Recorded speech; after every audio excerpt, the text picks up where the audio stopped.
Oke, masih bersama Sinonim Konsultan Goal Solution. Hari ini kita akan membahas tentang FSCA. Jadi kita latihan studi kasus. Nah, FSCA itu sendiri apa? Jadi ini adalah Field Safety Corrective Action. Waduh, apa tuh bang?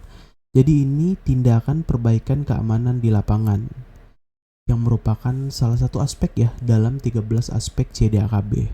Nah, jadi ini sudah ada studi kasus. Nah, studi kasusnya itu sendiri aku dapatkan dari materi pelatihan CDAKB untuk PJT. Ini ada 4 soal ya. Ini aku sudah jawab by experience, jadi pengalaman aku pribadi sebagai PJT. Nah, lalu ini fungsinya untuk jadi kalau teman-teman yang ingin mengambil keputusan, misalnya ada case seperti ini, nah ini bisa digunakan ya semacam kisi-kisinya, ataupun teman-teman yang mau mengikuti ya pelatihan CDAKB untuk PJT mungkin bisa menonton video ini gitu, mungkin berguna kan bagi teman-teman sekalian. Jadi studi kasus ini jawabannya itu menggunakan ya nalar ya, menggunakan logika ataupun pengalaman teman-teman PJT sekalian.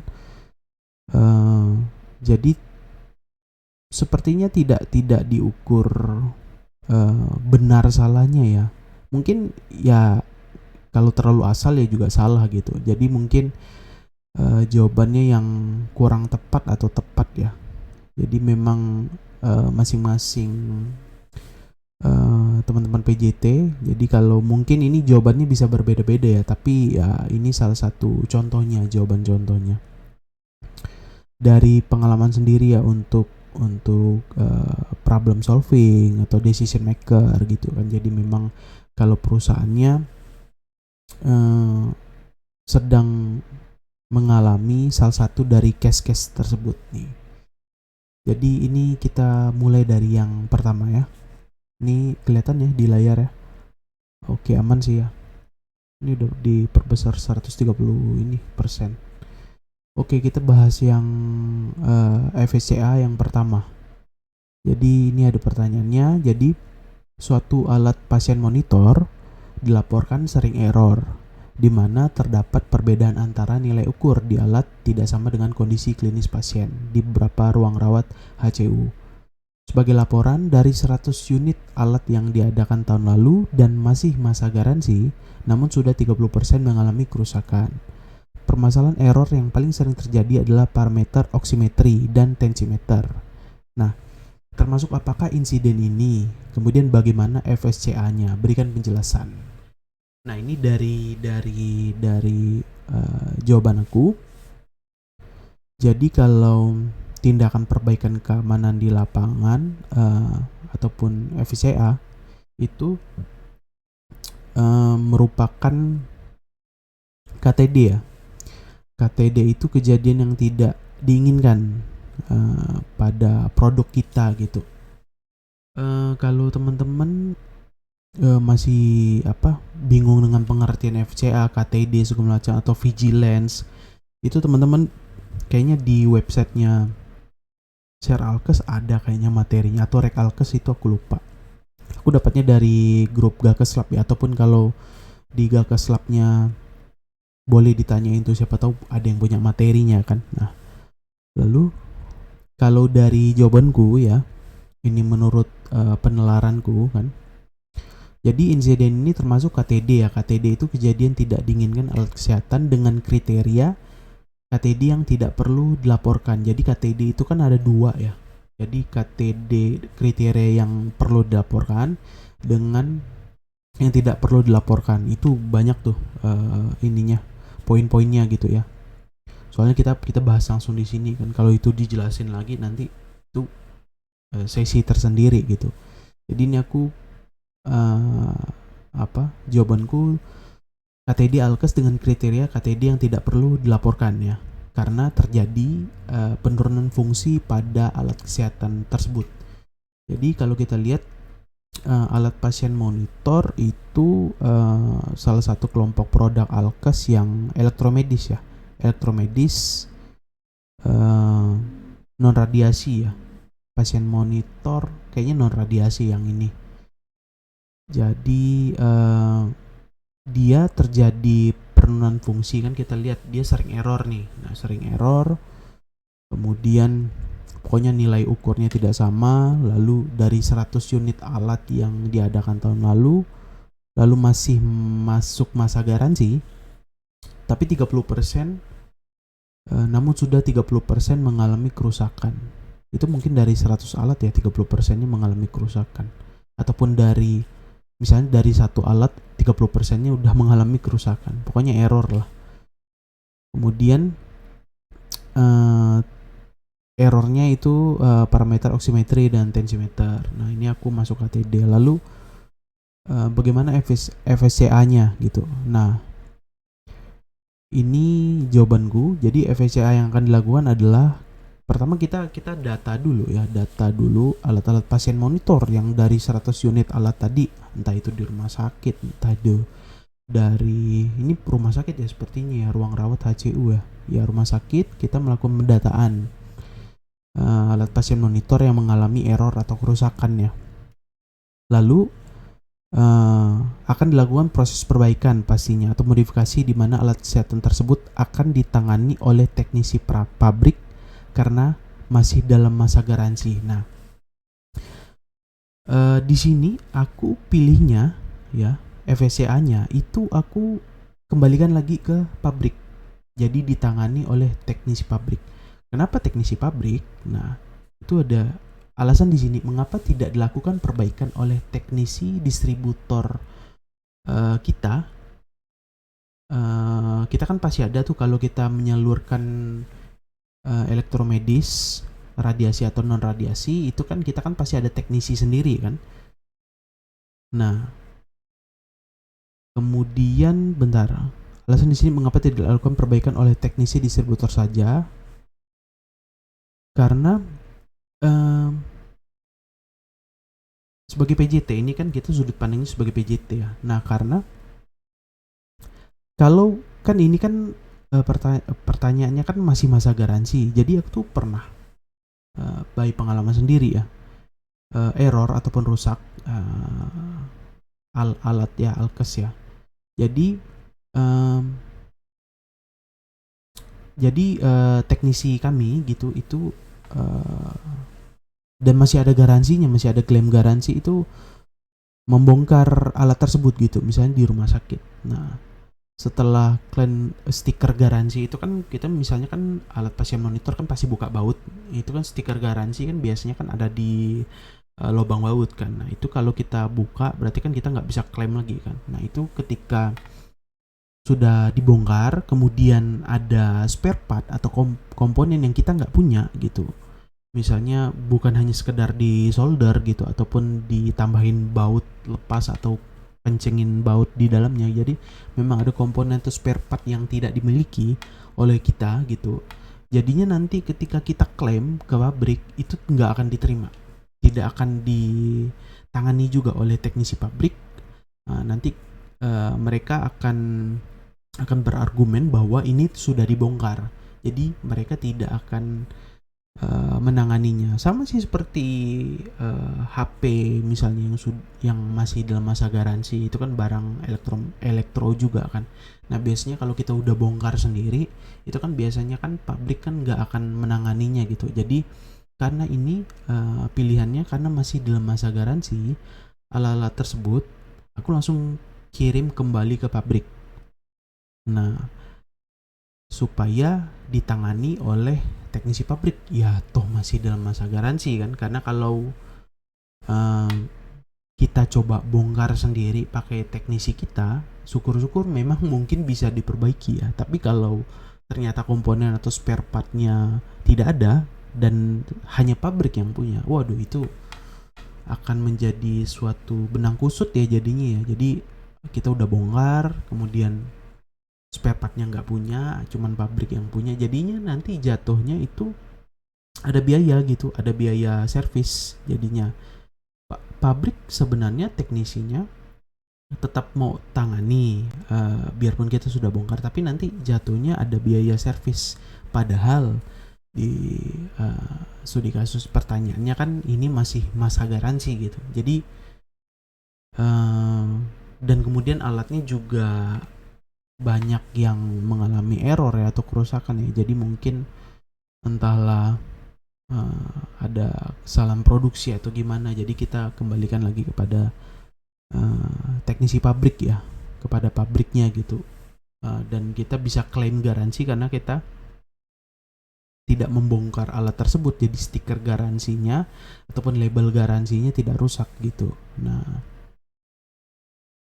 Nah kemudian setelah unit tersebut kembali berfungsi normal, baru akan dikirim lagi ke customer. Jadi itu yang FSCA yang pertama gitu. Kecuali ini mungkin garansinya sudah habis dan alatnya sudah misalnya di atas 5 tahun gitu. Nah itu mungkin pertama teknisi kita sendiri yang bongkar gitu. Kemudian kalau komponennya nggak ada, kita tanyain ke pabrik ada nggak. Tapi nanti pasti ada biaya servis gitu. Entahlah kita kirim pasien monitornya ke pabrik ataupun komponennya saja yang dikirim ke distributor ini, kemudian nanti baru dikerjakan sama teknisi gitu. Tapi ini karena pertimbanganku, karena ini masih dalam masa garansi, jadi aku kembalikan lagi ke pabrik gitu, biar ditangani oleh teknisi pabrik. Jadi begitu yang pertama ya, FSCA yang pertama. Oke, kita lanjut yang kedua. Nah, ini FSCA yang kedua. Jadi pada sebuah operasi pemasangan stand di cath lab, dokter kesulitan. Oh ya, stand itu dia ini sepertinya masuk IVD ya, karena berhubungan dengan kondisi fisiologi tubuh manusia gitu. Jadi stand itu semacam pipa jaring-jaring gitu yang akan dipasang biasanya kalau ada penyumbatan segala macam, ada plak-plak di saluran pembuluh darah. Jadi masang stand itu nanti pasangnya ke dalam, harus operasi dia ya. Jadi pada operasi pemasangan stand di cath lab, jadi dokter kesulitan dalam memasang stand, menembus sumbatan plak dalam pembuluh darah pasien. Nah, setelah beberapa kali dicoba mendorong stand tersebut, terjadi patah pada shaft stand. Jadi itu kan jaring-jaringnya, setiap part-partnya itu dia patah ya ketika didorong ya. Nah kemudian dokter akhirnya menarik kembali, jadi udah patah kan, gagal ya kan. Nah ditarik kembali stand tersebut dan mengganti dengan stand baru ya. Dan tindakan pemasangan stand berhasil yang kedua ya. Nah kondisi pasien dilaporkan stabil. Oke, jadi pasiennya aman, stabil. Nah, tidak terjadi gejala komplikasi lainnya. Logistik RS kemudian melapor kejadian ini ke distributor. Ini termasuk apakah insiden ini, bagaimana FSCA-nya, berikan penjelasan. Nah, oke, ini dari penalaranku. Jadi insiden ini seperti biasa termasuk KDT ya, kejadian tidak diinginkan, dengan kriteria KDT yang tidak perlu dilaporkan karena termasuk penggunaan yang salah atau use error gitu. Kemudian kenapa use error? Nah di sini memang ketika aku analisis soalnya, dokter kesulitan dalam memasang stand menembus sumbatan plak dalam pembuluh darah pasien. Nah dokter di sini tidak dijelaskan apakah dokter ini adalah dokter baru, dokter magang, ataupun dokter yang sudah profesional gitu. Dokter kesulitan ya, ataupun dia baru pertama kalinya melakukan operasi gitu, atau hanya dokter umum saja gitu yang melakukan operasi. Memang tidak jelaskan di sini. Dokter kesulitan ya, memang narasinya dokter kesulitan dalam memasang stand menembus sumbatan plak. Nah setelah berapa kali dicoba patah, kemudian ditarik lagi lalu diganti dengan baru dan keduanya baru berhasil. Nah jadi aku masukin dengan kriteria yang tidak perlu dilaporkan karena termasuk penggunaan yang atau you error lah, error kadang, soalnya yang kedua yang berhasil kan, yang kedua berhasil, yang pertama itu jadi mungkin use error ya, kadang-kadang yang mungkin kan kita tidak tahu juga apakah dokternya profesional tapi memang ada waktunya atau harinya mereka capek gitu kan, ataupun memang udah berapa ini operasi yang ke 10 11 kan, kita error mungkin ya, keringatan berbucur-bucuran kan, itu ya human error atau use error itu ya pasti terjadi lah, makanya kriterianya KTD yang tidak perlu laporkan ya. Nah kemudian FSCA-nya yang akan dilakukan adalah, jadi sebagai, karena ini logistik RS sudah melaporkan kejadian ini ke distributor. Nah kita sebagai distributor, karena kita juga ada surat jaminan purna jual ya, jadi kita tetap akan mencoba menganalisis di sini ya. Distributor tetap akan melakukan ya pendataan dan mengecek stand ini pada gudang untuk melihat kondisi stand tersebut apakah mengalami korosi atau ketidaklayakan pakai. Jadi para misalnya ini PJT yang langsung yang cross check ke gudang gitu. Jadi misalnya RS sudah lapor distributor, ya udah PJT kita namanya tanggung jawab ya, pekerjaannya profesional ya. Jadi PJT tersebut kita cross check ke gudang ya, ke gudang kita lihat apakah kondisi dari stand tersebut mengalami korosi atau ketidaklayakan pakai. Jika memang stok stand pada gudang mengalami kerusakan sebelum expire, sebelum kadaluarsa, maka akan dilakukan proses retur ke pabrik ya. Jadi setelah PJT melihat kondisi stand tersebut rusak gitu, misalnya ada beberapa probability sih, misalnya penyimpanannya sudah benar ya, penyimpanan sudah benar sesuai dengan kelompok produk, sesuai dengan suhu ruangan yang tidak terlalu panas di atas 40 kan, yang kontrol hamanya sudah dilakukan gitu, debunya sudah SOP kebersihan dijalankan terus. Jadi memang penyimpanannya sudah baik dan benar, tapi memang dia rusak sebelum expired date, maka akan dilakukan proses retur ke pabrik. Kita pasti akan info pabrik bahwa alatnya rusak, alatnya pada rusak nih sebelum expire ya gitu ya. Nah tapi jika sebenarnya stand tersebut ya semua dalam kondisi yang baik, nah ini aku jelaskan yang hanya saja mungkin dokter yang bertugas adalah dokter baru, belum terlalu memiliki pengalaman tentang pemasangan stand, maka stand tersebut tetap akan didistribusikan ya. Nah distribusikan ini kalau misalnya standnya ternyata ini tadi kalau misalnya nggak layak pakai, tapi kalau yang dia masih layak pakai, ternyata dokternya baru atau dokternya hanya capek saja ya, memang karena pemasangan yang keduanya yang berhasil, jadi ini mungkin aku akan tetap memilih tetap tetap didistribusikan, karena pemasangan stand yang kedua terlihat stand tersebut berhasil dipasangkan dan kegagalan pasang stand yang pertama itu tidak berdampak pada kondisi pasien. Nah ini kita pertama tadi FCA-nya cross check gudang. Kalau misalnya ternyata memang rusak gitu sebelum expire dan penyimpanannya sudah benar, retur ke pabrik. Tapi ternyata memang di gudang juga bagus, tidak ada yang rusak karena penyimpanannya sudah bagus, cuman memang mungkin dokternya capek atau dokternya baru melakukan operasi ini.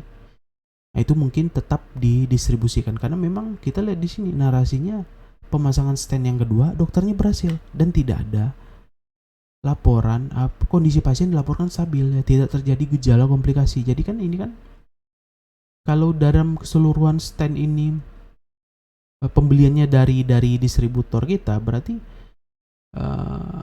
bisa dikatakan stand ini sebenarnya ya bagus gitu, karena memang yang keduanya berhasil juga, yang mungkin ya Pertamanya ya error aja, use error sih, makanya ini use error ataupun human error gitu. Itu jadinya. Ini aku FSCA-nya ya seperti itu gitu. Jadi kalau memang bagus ya tetap didistribusikan, tapi kalau memang sudah jelek sebelum expire kita retur ke pabrik. Jadi seperti itu. Yang kedua studi kasusnya. Oke, kita lanjut nomor 3.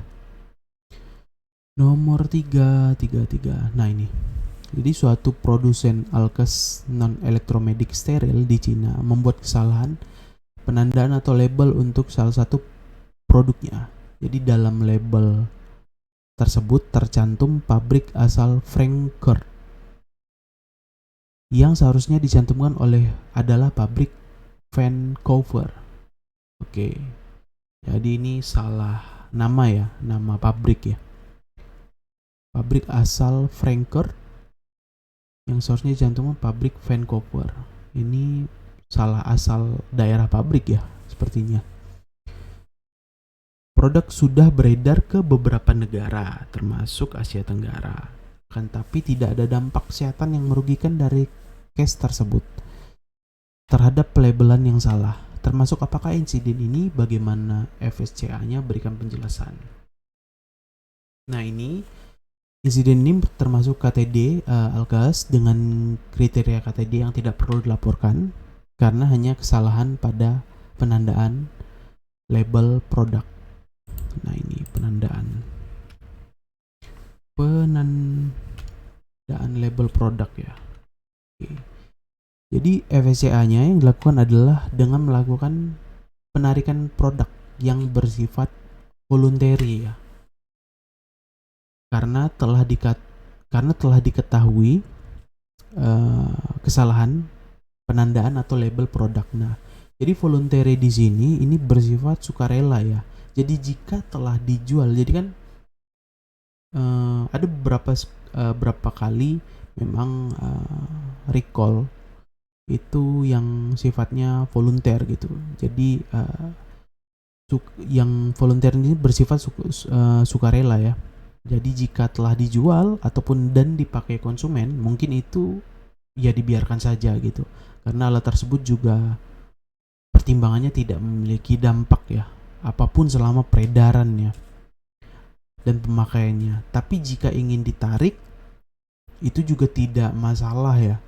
Karena memang kita tinggal menginfokan lagi ke pihak pabrik bahwa terdapat kesalahan penandaan atau label produk yang telah beredar.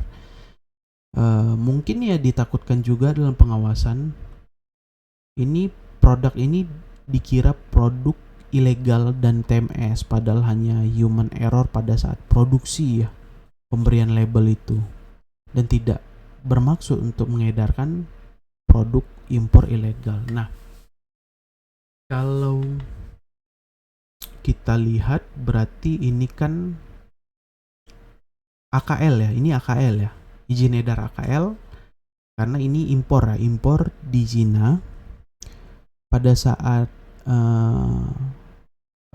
distributor tersebut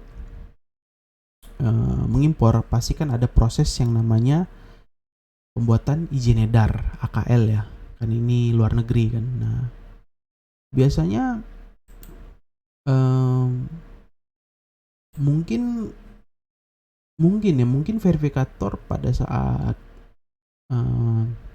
tapi ini memang narasinya tidak jelaskan siapakah pada saat pembuatan AKL sudah ketahuan, tapi sepertinya ini lolos ya, jadi memang sudah dalam AKL-nya sudah jadi gitu, jadi izin edarnya sudah jadi, sudah beredar gitu kan di Asia Tenggara gitu. Ini sih menurutku volunteer ya, volunteer pertimbangannya karena memang tidak ada dampak ya, tidak ada dampak dari pelabelan yang salah. Tapi di sini kita juga sudah melakukan suatu tindakan ya, makanya memang keputusannya penarikan produk yang volunteer gitu, yang bukan mandatori kan. Kalau yang mandatori itu case-nya, kalau case yang paling dekat apa ya case-nya, obat contoh yang sirup ya, sirup itu mandatory, itu recall yang mandatory, itu harus, karena memang itu mengancam nyawa dan banyak case-case ke anak kecil ya. Tapi kalau memang selama dia tidak menimbulkan dampak atau dampak kesehatan yang merugikan, ini kita melakukan penarikan, tapi penarikannya volunteer gitu. Jadi memang kalau sudah dijual ke konsumen ataupun yang sudah dijual misalnya ke ini, misalnya ke customer, misalnya sudah ada di klinik, rumah sakit, puskesmas gitu ataupun apotek gitu yang sudah dijual, yang mungkin dibiarkan saja gitu, ataupun sudah dipakai konsumen yang mungkin dibiarkan saja. Pertimbangannya adalah bukan kita sebagai PJT tidak bertanggung jawab gitu, karena memang kalau dari narasi studi kasus ini ya, penandaan atau label yang salah itu ya tidak memberikan dampak ya yang merugikan, tidak memberikan dampak kesehatan yang merugikan. Jadi memang hanya masalah administrasi gitu, administrasi yang mungkin keputusannya adalah recall secara volunteer gitu. Jadinya memang kalaupun ada customer yang tidak yakin dengan penandaan label ya kita boleh recall penarikan ini kan, penarikan produk gitu. Jadi nanti kita infokan ke pabrik bahwa memang ada yang dikembalikan gitu. Jadi seperti itu, makanya volunteer ya, tidak mandatori di sini karena dampak kesehatan yang dirugikannya tidak ada gitu. Yaitu salah satu bentuk tanggung jawab PJT juga, daripada hanya ditutup mata gitu, juga tidak ada info tentang penarikan produk yang volunteer gitu kan, juga ya tidak baik ya, karena memang ada kesalahan administrasi gitu pada saat produksi, yaitu penandaan atau label salah asal pabrik ya, yang tercantum pabrik asal Frankfurt, yang seharusnya dicantumkan pabrik Vancouver. Jadi salah alamat ya, kayaknya alamat pabrik atau daerah dari pabrik tersebut. Jadi seperti itu. Yang ketiga. Oke, yang keempat, yang terakhir, pada suatu event vaksin nasional, petugas Fasiankes itu yang melayani pasien menemukan ada produk ADS, Auto Disable Syringe. Jadi ini jarum suntik ya, terkontaminasi cairan kekuningan di dalam kemasan. Cairan kekuningan di dalam kemasan berarti biasanya kan di plastikin tuh, dia ada cairan kuning ya di dalamnya. Petugas Yankes tidak menggunakan produk tersebut dan menggunakan produk merek lain. Oke, berarti diganti ya. Kemudian petugas melaporkan ke Dinkes tempat, dan menurut informasi pihak Dinkes tempat ada beberapa lot untuk keluhan serupa. Jadi ada beberapa keluhan. Nah, termasuk apakah insiden ini, bagaimana FSCA-nya berikan penjelasan. Nah, ini insiden KTD Alkes dengan kriteria KTD yang tidak perlu dilaporkan gitu, karena kemungkinan alkes tersebut melewati batas usia pemakaian atau kesalahan pada penyimpanan di gudang. Lalu FCA yang akan dilakukan adalah, yang pertama kita memeriksa kondisi stok alat pada gudang, karena memang ini ada beberapa keluhan yang serupa yang terjadi pada jarum suntik ini gitu, spuit ini.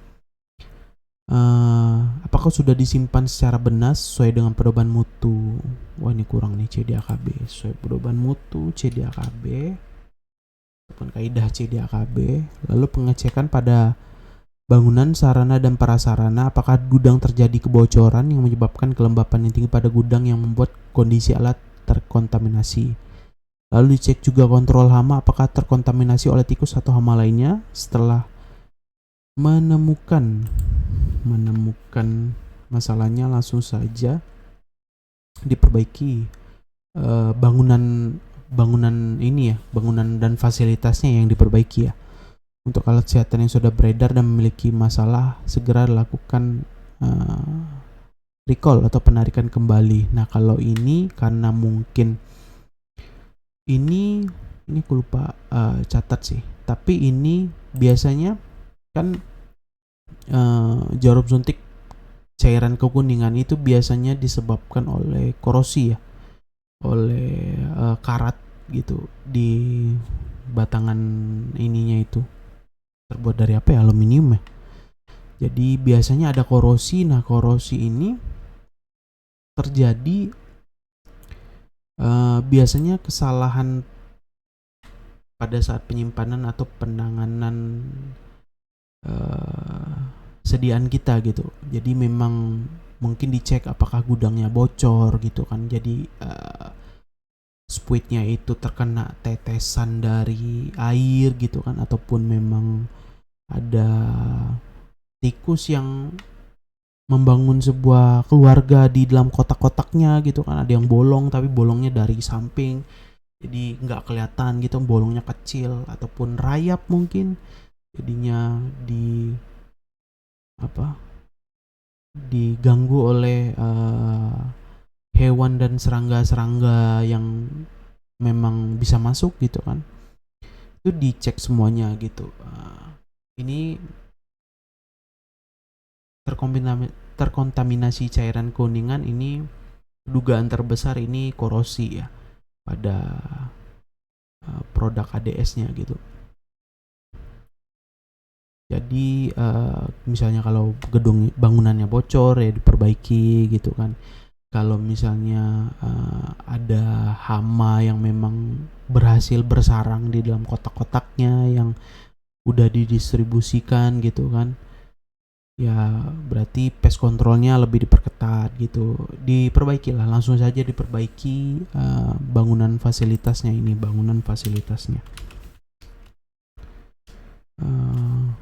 Ini menemukan bangunan sarana prasarana deh, sama aja, sarana bangunan dan fasilitasnya, sarana prasarana. Nah, yang sudah beredar itu langsung ingat ya, langsung ditarik. Dan ini memang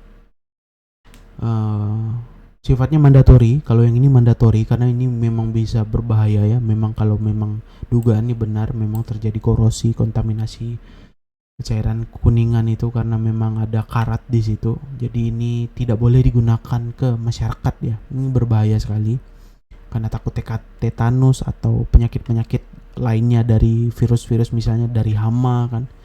Nah, ini harus cepat tindakannya untuk dilakukan recall, penarikan kembali alat kesehatan tersebut. Oke, jadi seperti itu. Jadi ada 4 studi kasus FSCA, tindakan perbaikan keamanan di lapangan ya. Jadi semoga teman-teman yang sudah menonton video ini memang mendapatkan pengetahuan PJT ataupun mungkin bagian legal, ataupun siapapun ya boleh bebas yang memang memerlukan pengetahuan dalam video ini diambil saja. Kalau ditanya apakah video ini jawabannya sudah tepat ataupun kurang tepat, ini memang berdasarkan ya logika ataupun nalar dari saya sendiri, memang selaku PJT yang sudah berkiprah semenjak tahun 2016 ya. Itu dari zaman IPAK SDAK IDAK, dan hari ini masih menjadi PJT Alkes. Itu ya pengalamannya dari situ semua. Jadi semoga teman-teman bisa mengambil inti-inti sari dari video ini ya. Nah, oke, terima kasih. Jadi segitu aja videonya. Terima kasih. Salam dari Sinonim Konsultan. Jika ada yang ingin menggunakan jasa IDAK dan CDAKB ya, saya spesialis di situ. Tapi kalau izin edar enggak, itu tinggal bisa email kita di sinonimkonsultan@gmail.com, ataupun DM di Instagram bisa @sinonimkonsultan, ataupun WA bisa di 0858 212 71571. Oke, sekian dan terima kasih.